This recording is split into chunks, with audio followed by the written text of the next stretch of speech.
Imaginez un peu, payer un café, faire ses courses, n'importe où dans le monde, directement avec ses cryptos. Ça a l'air un peu futuriste, non? Eh bien, c'est déjà une réalité pour plein de gens. Aujourd'hui, on va décortiquer ensemble cette technologie qui est en train de rendre nos finances vraiment mondiales. Prenez cette histoire par exemple. Payer en Russie, puis juste après à Dubaï, avec la même source d'argent, en utilisant Apple Pay, franchement, dans le contexte actuel, avec toutes les sanctions et les barrières financières, ça paraît presque impossible. C'est la grande question. Comment on arrive à contourner tous ces obstacles qui nous semblent insurmontables? Eh bien la réponse, elle se trouve dans une innovation qui fait le pont entre deux mondes, celui de la finance qu'on connaît tous et celui de la crypto. Mais avant de parler de la solution, il faut bien comprendre le problème. Pour tous ceux qui voyagent ou qui travaillent à l'international, les galères financières, c'est presque quotidien. Concrètement, ça veut dire quoi? Ça veut dire des cartes bancaires qui se font bloquer à cause de sanctions, des commissions de change qui sont juste exorbitantes, des échanges de personne à personne qui peuvent être super compliqués, voire risqués. Et je ne parle même pas des plafonds de retrait minuscules ou du risque de se faire arnaquer en changeant de l'argent dans la rue. Bref, c'est frustrant, ça coûte cher et c'est un stress dont on se passerait bien.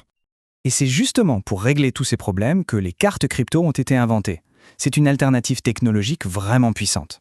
Alors, une carte crypto, qu'est-ce que c'est exactement? En fait, c'est très simple. C'est une carte de paiement, le plus souvent une Visa ou une Mastercard, qui est connectée à un portefeuille de crypto-monnaies. Son rôle, c'est d'être une sorte de traducteur ultra rapide entre vos actifs numériques et la monnaie du pays où vous êtes. Et le fonctionnement est d'une simplicité bluffante. D'abord, on met des cryptos sur son compte, le plus souvent des stablecoins comme l'USDT, pour que ça ne bouge pas trop. Ensuite, on paye avec sa carte, normalement, comme n'importe quel autre. Et c'est là que la magie opère. En une fraction de seconde, le système va convertir pile le bon montant de crypto dans la monnaie locale. Et le commerçant, lui, il ne voit absolument aucune différence. Il reçoit ses euros, ses dollars, sans même savoir que l'argent venait du monde de la crypto.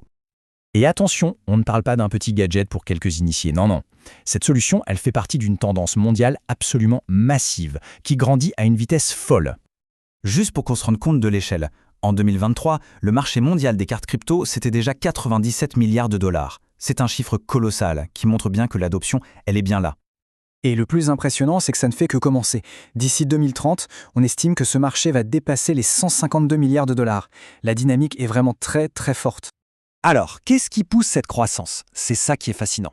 Si on regarde où l'adoption est la plus forte, on trouve des pays comme la Turquie, le Brésil, l'Argentine, des endroits où souvent l'économie est instable et l'inflation est forte. Là-bas, la crypto, ce n'est pas juste un investissement pour devenir riche, c'est un vrai outil du quotidien pour protéger son argent. Mais évidemment, tout n'est pas si simple. Le plus gros défi pour que ces cartes soient adoptées partout, c'est le paysage réglementaire. C'est un vrai casse-tête, différent d'un pays à l'autre. Il faut être clair, la carte crypto magique, celle qui marche parfaitement partout dans le monde, elle n'existe pas. Du moins, pas encore. Et la raison est simple, chaque pays a ses propres règles du jeu. En gros, il y a deux grandes écoles. D'un côté, on a les pays qu'on pourrait appeler progressistes, comme le Brésil ou Singapour. Eux, ils essaient de construire des règles claires pour encadrer tout ça. De l'autre côté, on a des pays plus restrictifs, comme la Russie ou la Turquie. Là-bas, on a le droit d'avoir des cryptos, mais il est interdit de payer avec. Et c'est ça qui explique pourquoi une même carte peut marcher pour un retrait au distributeur, mais être refusée pour payer un resto, tout ça selon le pays où on se trouve. Alors, où est-ce que tout ça nous mène ? Eh bien, la vision, elle va bien au-delà du simple fait de payer ses achats. Ça commence déjà à transformer d'autres domaines de la finance. Cette même technologie est en train de révolutionner les paiements entre entreprises. Pour une boîte qui fait du commerce à l'international, c'est un vrai game changer. Ça permet des paiements beaucoup plus rapides, moins chers et plus transparents que les virements bancaires traditionnels qui peuvent prendre des jours et coûter une fortune. Et on voit déjà plein de secteurs s'y mettre. Le e-commerce bien sûr, le secteur du voyage, les entreprises qui vendent des logiciels par abonnement. Et évidemment, toute l'économie des freelances et des nomades digitaux qui par définition travaillent sans frontières. Une autre tendance super intéressante, c'est d'intégrer ces outils financiers directement dans nos applis de messagerie comme Telegram. L'idée, c'est de créer une sorte de super appli financière. On pourrait envoyer de l'argent à un ami, payer une facture, gérer son budget, tout ça sans jamais quitter sa conversation. Et tout ça, ça nous amène à la vision finale de beaucoup de ces projets. Devenir une véritable néobanque. Une banque d'un nouveau genre, entièrement numérique, qui ferait la fusion parfaite entre le monde de la finance classique et celui des crypto-monnaies.